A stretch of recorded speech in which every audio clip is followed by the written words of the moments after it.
Welcome back to Soulcast and welcome to our first episode of the year.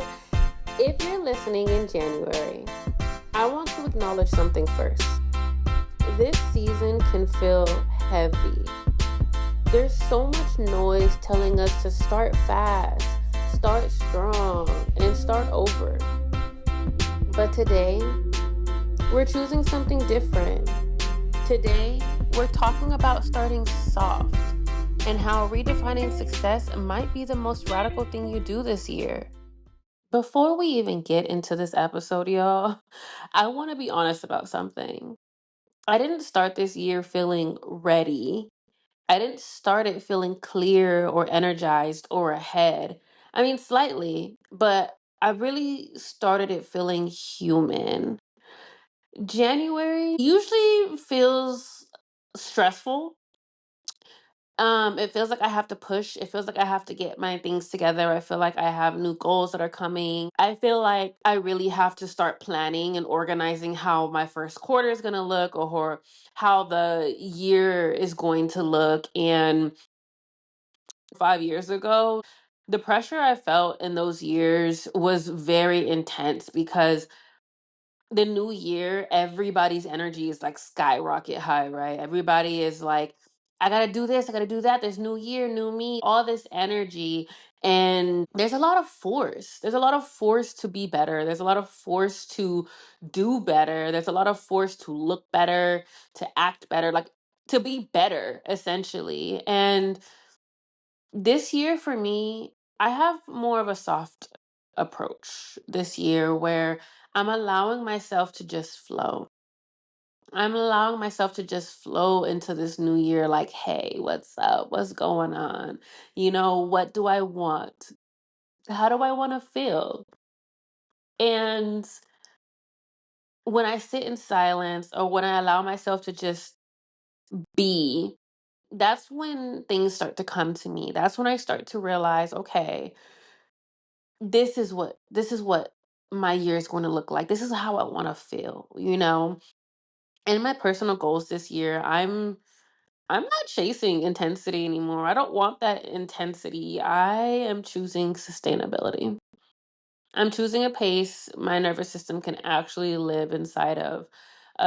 Because I don't want to be anxious anymore. I don't want to be burnt out. I don't want to move with force because that causes a lot of tension in my body, in my mind, in my energy. And speaking of that, let's talk about my relationship with burnout and why I intend on moving into this year a lot softer. Burnout didn't come from doing too little. It came from doing too much for too long without support, right? Um there has been so many times where I have pushed past my body's signals, where I needed rest, or I needed to drink water, or I needed to take a break, or I needed to just breathe. And for me, burnout physically looks like no morning routine, first of all. Or I'm not going on my walks, I'm not dancing, I'm not moving anymore, I'm not going to the gym, I'm not working out, I'm not doing anything. That is when I know I'm physically burnt out. Do I know it in those moments sometimes? No, I just say, oh, I'm tired, but it's because I'm burnt out. What burnout looks like to me emotionally, ooh, I'm very snappy. I'm very snappy. My tolerance for stupidity or sarcasm or jokes, like almost non-existent, is what I want to say.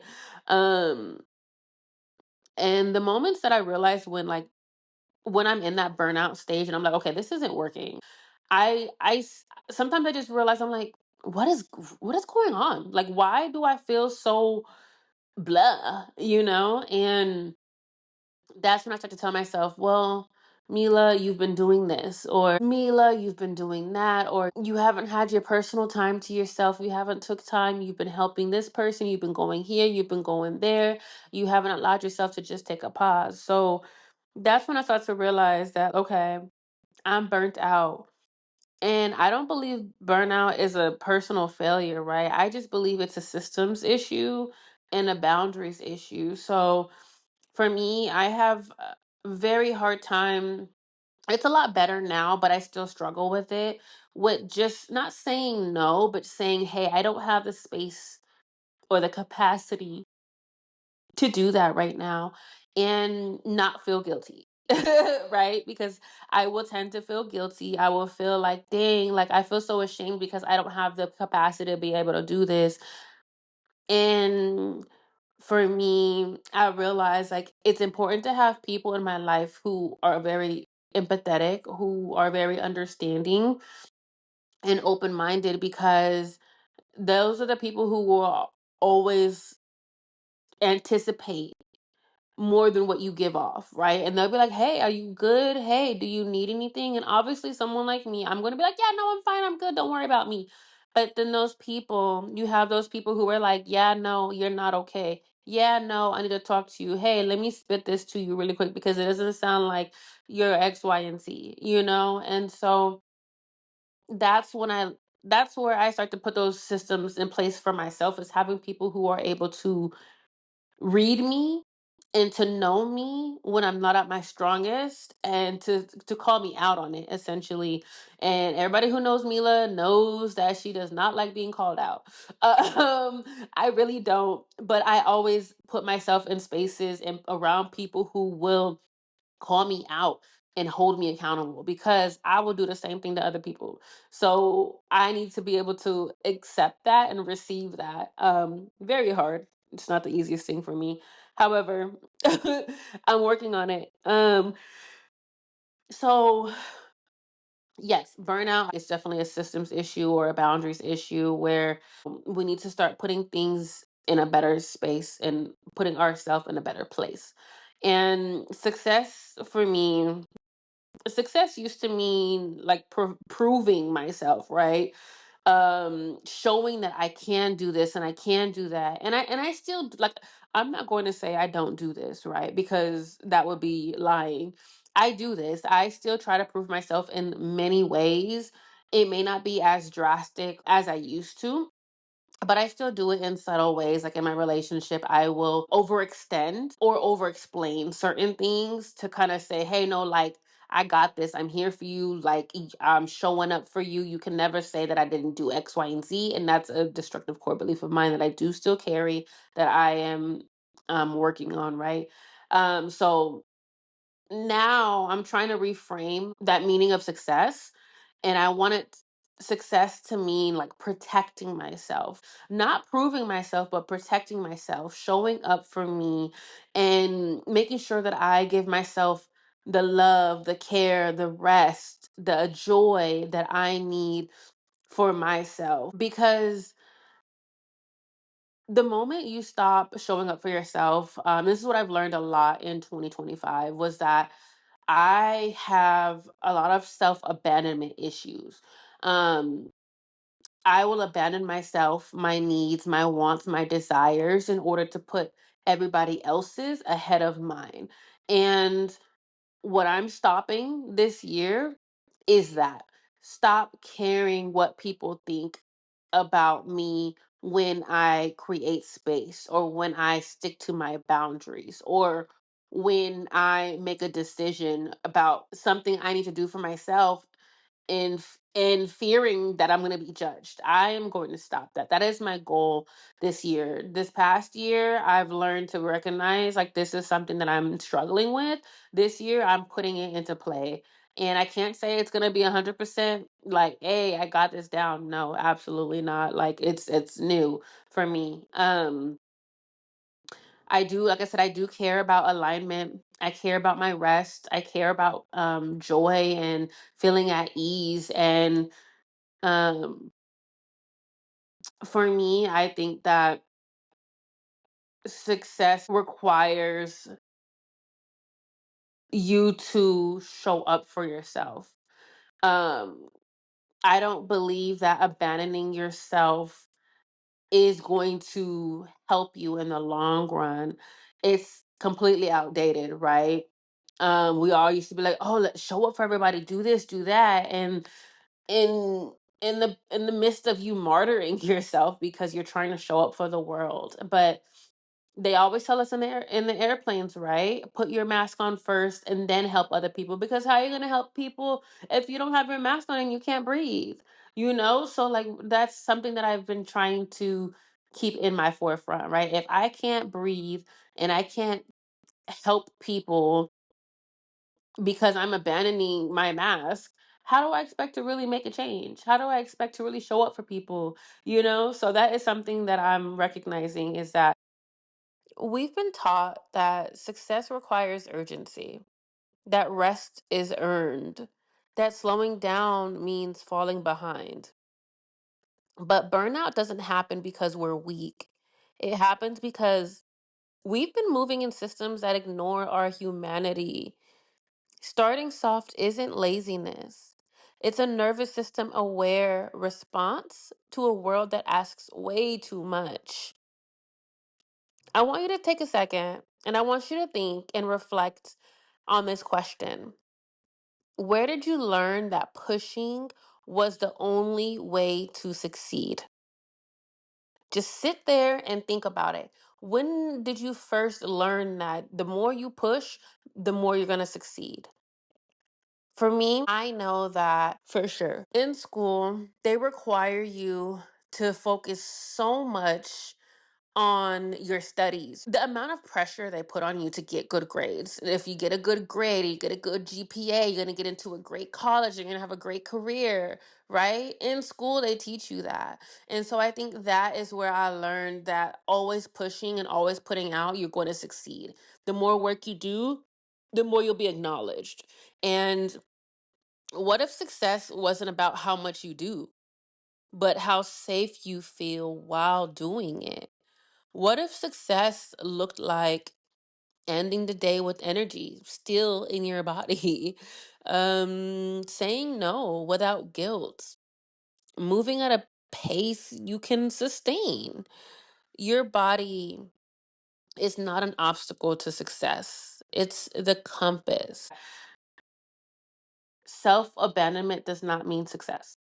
Now, I would like to talk about what starting soft looks like in real life, because we can say, oh, yeah, I'm in my soft girl era, right? I'm going to start soft. I'm going to be just flowy and ooey and gooey and just move all slow. And no, no, no, no, no, no, no, no. That's not what that is.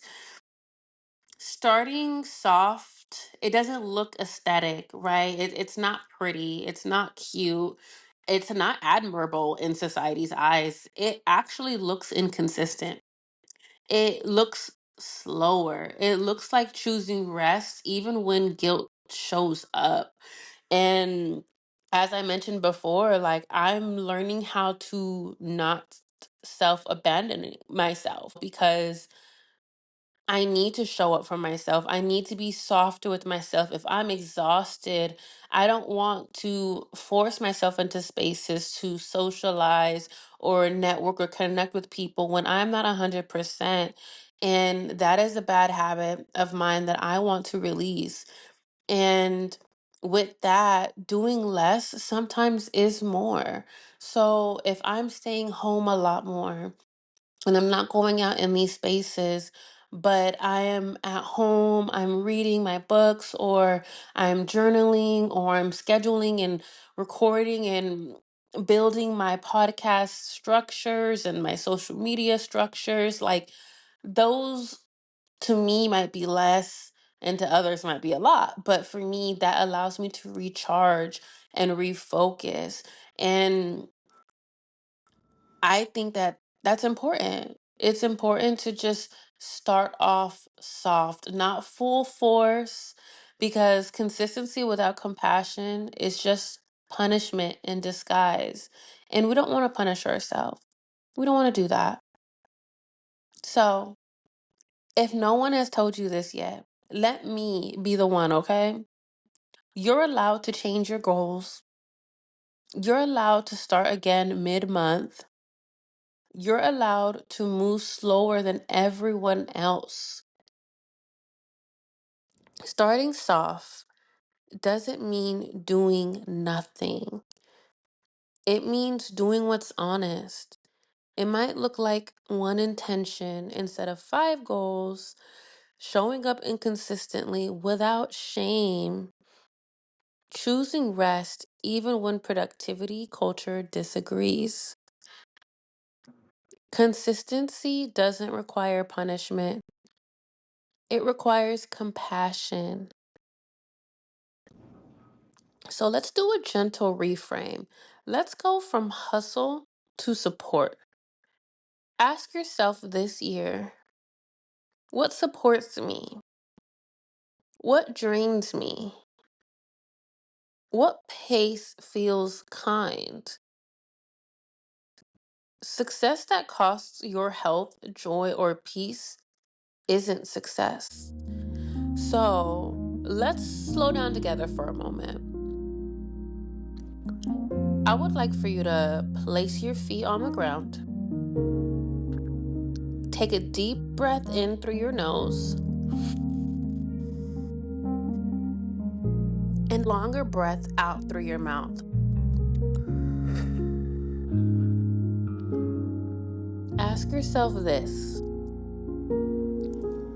where am I holding pressure? What would it feel like to do 10% less? No fixing, just noticing.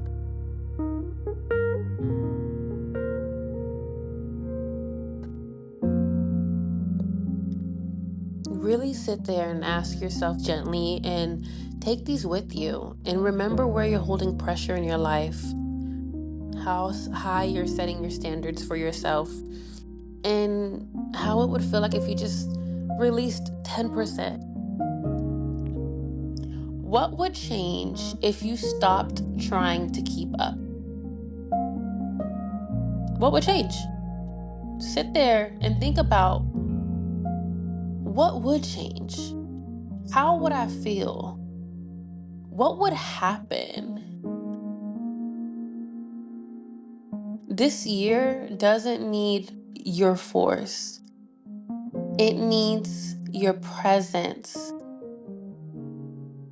This matters so much to me because I feel like we all wear a mask, we all put our strong foot forward, we all want to put our best in the presence of other people. However, in real time, in real life, this stuff isn't pretty.